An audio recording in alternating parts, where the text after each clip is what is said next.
Atlanta Falcons starting out 2-0, albeit at home. And they're venturing their way up to Detroit with CJ Gardner-Johnson exiting that game. Jacobs playing like trash at corner, being targeted by Geno Smith. And then they're going to Detroit with that high-powered offense here. Probably my favorite game so far this week. How about you? Yeah, this is an exciting game for me. Do you think this is a reminiscent of like a Texans-Jags game where Lions had a difficult game against the Seahawks? They go out and get their vengeance? Or do you think this is more of an evenly matched game? Oh, absolutely not. I think Arthur Smith is a really good coach. I think he knows he's going to be able to watch that tape with Seattle and see how they were targeting the weak points on Detroit's defense, and how they were able to move receivers around, get the matchups that they wanted. So I think this is going to be a really tough game for Detroit because they had some trouble with Kenneth Walker, had some trouble with DK and Tyler Lockett. So I think this is a game where Arthur Smith is really going to push that Detroit Lions defense, and Detroit's offense is going to have to step up. Amon-Ra St. Brown was banged up in that game, and then we have some dogs like AJ Terrell on the Atlanta Falcons defense. So this is by no means a gimme for the Lions, and they're favored at -3 points at home. So that's basically Vegas telling you this is a pick'em game, and it's even. I don't think this is a vengeance game by any stretch of the imagination for the Lions. And I actually, at this point, believe in the Falcons more in Detroit. Ooh. So I have a feeling that the Falcons are actually going to win this game, and I want the Lions to win.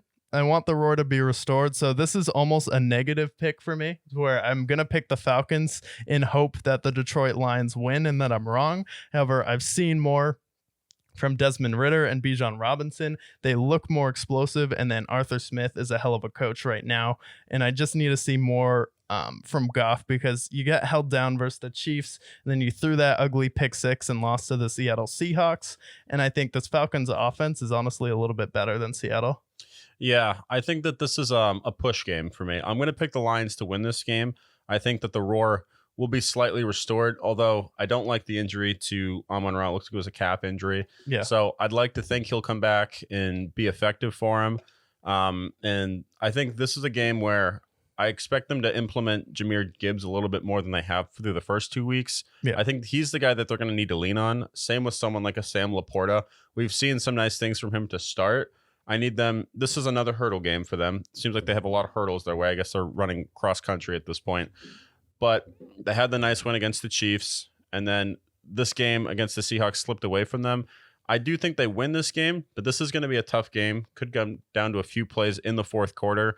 If Amon-Ra is not himself, then it's going to be a tough game for them. I see them pushing, so I think they win by 3, have a tough game overall, but can they contain Desmond Ridder? This is a true test for Desmond Ridder as well, as he moves into it. But this should be a high-scoring game overall. I'll have them winning 27-24, that being the Lions.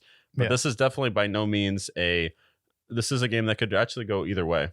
Yeah, this is definitely a game going either way. And then I'm picking the Falcons in hope that the Lions win. But you mentioned it. Great test for Desmond Ridder. And then seeing how this dome team transfers on the road. Be it Ford Field is a dome, but we'll see how they play in Detroit. Yeah, exactly. And how good could Kirby Jacobs be? Because he was pretty horrendous last week. So expect a big game from Drake London, I'd say.